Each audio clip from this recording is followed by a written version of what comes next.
there, and welcome to the second week of our Intuitive Eating in Midlife series. My sincere apologies that I couldn't be here at 10 a.m. Pacific time today. I had another meeting that took, unfortunately, longer than expected. So I hope you'll forgive me for this first week of being off our time a little bit. So I'm just going to pop over and grab some notes before we get started here. And if this is your first session that you're coming to of these, I wanted to just introduce myself and kind of introduce what we're doing these next few weeks in these live trainings. So if we haven't met before, I'm Amanda Bullat. I'm a registered dietitian, nutritionist, and certified intuitive eating counselor. And I'm a super strong advocate for helping you savor food and body in midlife. And as a former athlete and disordered eating, with a disordered eating past, and currently a woman in my 40s, I live for helping women in midlife undiet their lives through intuitive eating, mindfulness, and wellness without obsession. So, like I mentioned last week, and as we move forward here over the next handful of weeks, I'll be sharing a variety of resources with you to help you understand how an intuitive eating works, particularly in midlife. And those resources include some podcast episodes that are going to be dropping this week and the next 3 weeks on movement, in mindful eating, and then also somatic medicine, which is so cool how we experience our nervous systems. So I'm going to turn on live in another space here. So let me get started with that. And then we will dive into a couple of intuitive eating principles today. So those of you that are joining us on Instagram, hi, nice to see you. And we are just diving into discussing a couple of principles of intuitive eating today. And then over the next few weeks, actually, we're going to talk about a couple of principles of intuitive eating each week and how they relate to midlife. So let's get started, shall we? So if you're not familiar with intuitive eating, or maybe you've heard about it, but you're just kind of starting to dip your toes into it in this new year, the intuitive eating concept and the principles were developed by Elise Resch and Evelyn Tribole back in the 90s. So it's been around a while, which also means there's been plenty of time for many scientific studies validating the practice of intuitive eating to help you promote health and have a nourishing relationship with food in your body. So as we're going to go through these principles, both we did 2 last week and doing another 2 this week, I just want to mention that I'm going to be teaching them the way I usually teach them with clients or with students in my group programs, and not necessarily in the same order that Evelyn and Elise taught them in, which they even said they're not meant to go in order. This isn't a linear process, and taking what feels most relevant to you at the time is what's really most important. So I see a number of patterns that come up with my clients, and based on those patterns, that's how I'm going to teach the principles in these next few weeks. So last week we talked about rejecting the diet mentality and making peace with food, two really fundamental components to intuitive eating and getting started with intuitive eating. And today we're going to move forward and talk about challenging the food police and discovering your satisfaction factor, which really the two of those have a really beautiful connection that I don't think is often thought about in quite this way. So I'm really excited to share that with you today. So let's talk about the food police first.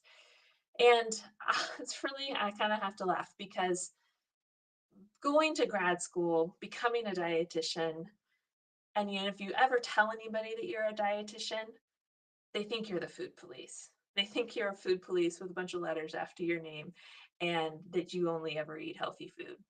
Well, that might be the case for some dietitians, but definitely not for me. And I don't think for any of my undiet colleagues or intuitive eating counselors. So let's put that definition of food police away for good. But when I'm working with people, what I often hear them saying is, their critical voice of saying, oh, you shouldn't be eating this, you should be eating this. Don't eat that for this reason. You should be eating this for this reason. And that's really what we're calling the food police. So the food police is that critical voice in your head speaking directly to the food you're thinking about eating or you're currently eating.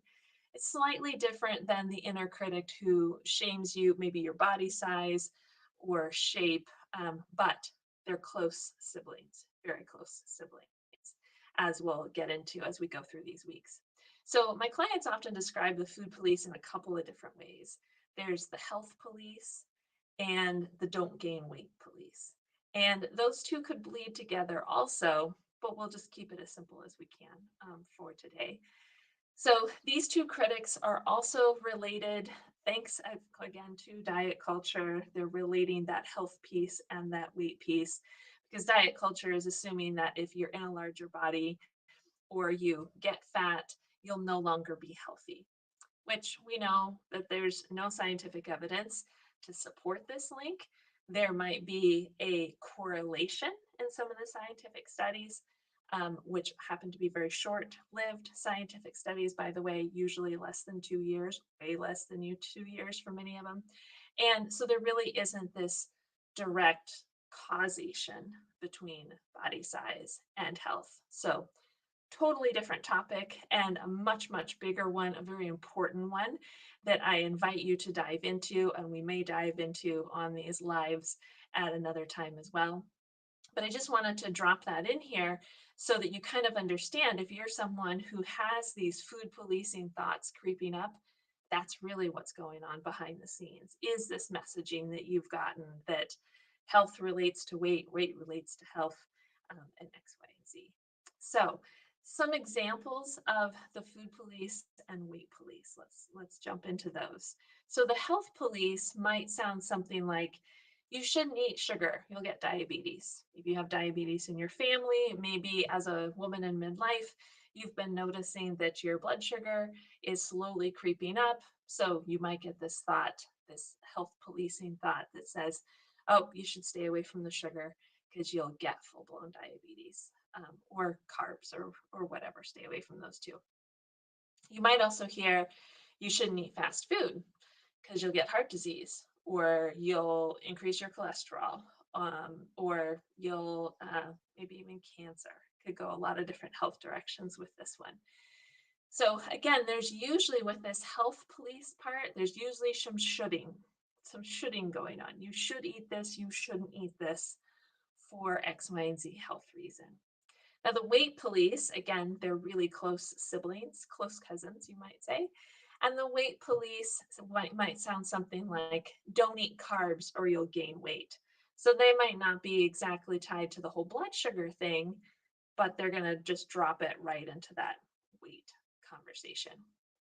Weight police might also sound like, you ate too many sweet snacks over the weekend or over the holidays.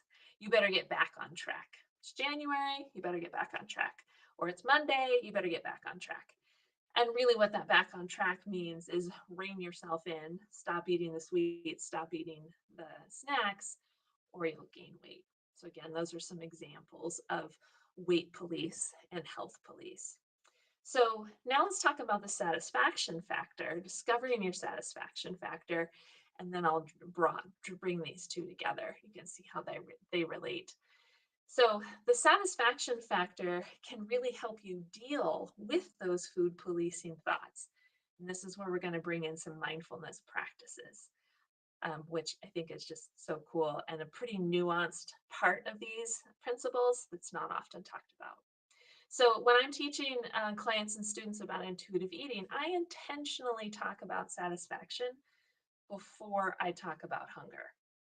And this is because if you're someone who's been dieting for decades, it could be really easy for that dieting mind to quickly turn focusing on hunger into a don't eat until you're hungry diet. It could quickly turn intuitive eating period into the hunger fullness diet.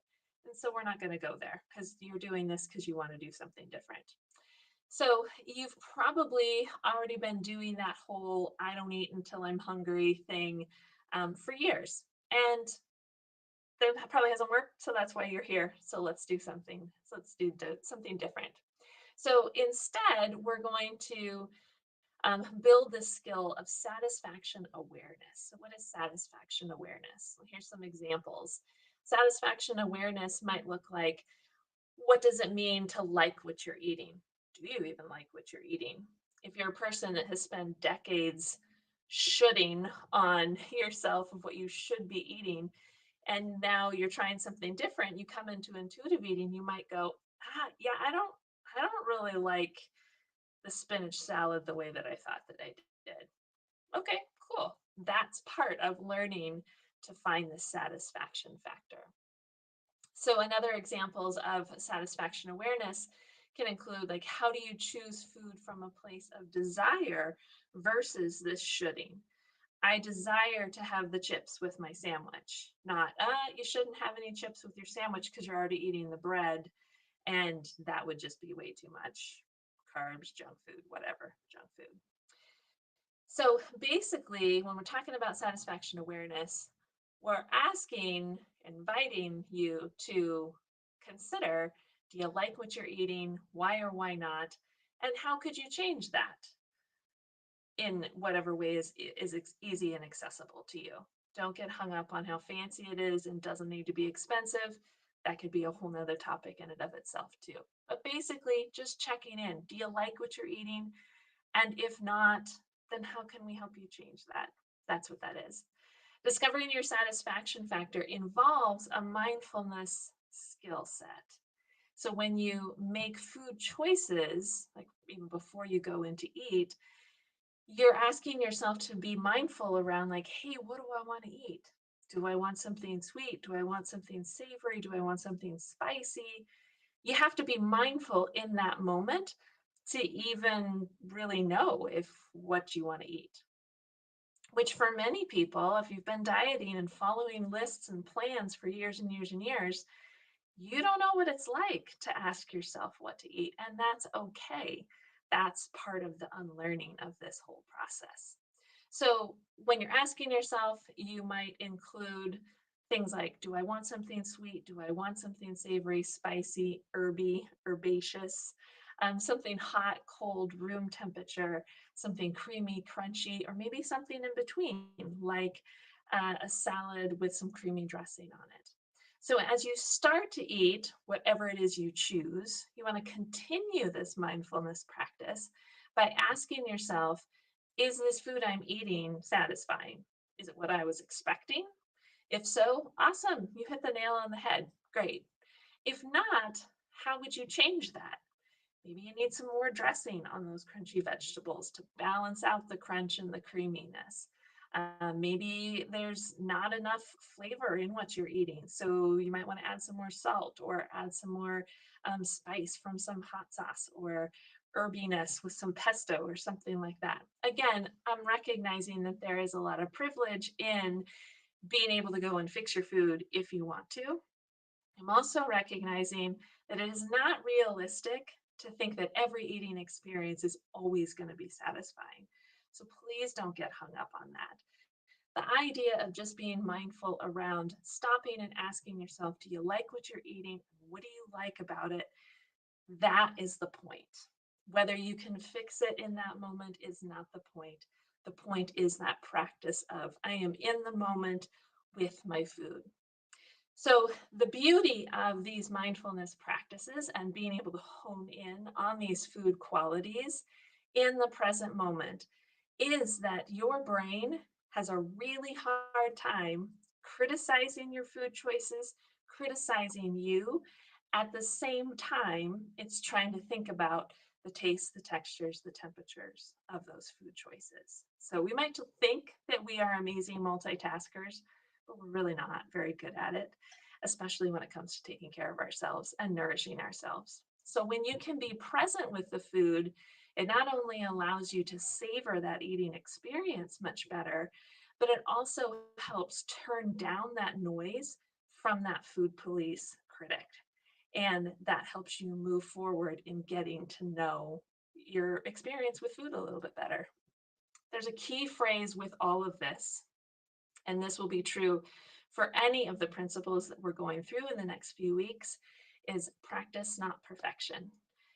The other really key phase of this is compassionate curiosity. So let me explain those. Intuitive eating is a lifelong practice. And it's a lifelong practice because food policing thoughts are always going to come up. We all live in diet culture. We are all informed by diet culture. And so it's not about getting rid of those thoughts, it's about how we respond to those thoughts. And that is going to be an ongoing practice. And you will get better in your practice the more that you focus on the practice and not the perfection of the practice. So, over the next week, you might consider practice noticing your food police thoughts and then mindful eating a couple times over the next week. As you choose your food for those meals, think about what flavors, textures, temperatures would be satisfying. Notice if any food policing thoughts come in and try to hijack how you choose foods from a place of satisfaction. And just notice. This is all about noticing. This is the compassionate curiosity part, is the noticing. Then, as you sit down to eat and enjoy your food, stay really curious. Stay in that mindfulness space. Is this food you're eating satisfying? What would you do to change it, if anything? And as you wrap up your eating experience, reflect back on if any of those food policing thoughts had come in while you were eating. And I am going to bet, from a pretty large percentage of doing this for a long time with folks, is that it will have been hard for those food policing thoughts to come in and start judging what you're eating when you can focus on the qualities of that food and being present with the food.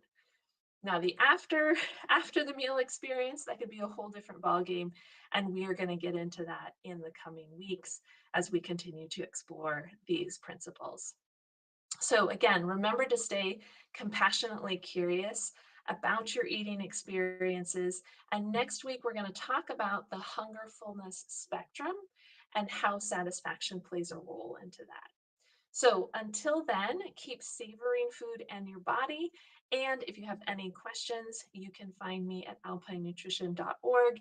Hit the contact button at the top and happy to answer any questions there. We also have office hours, live office hours coming up on Friday at 9 a.m. Pacific time.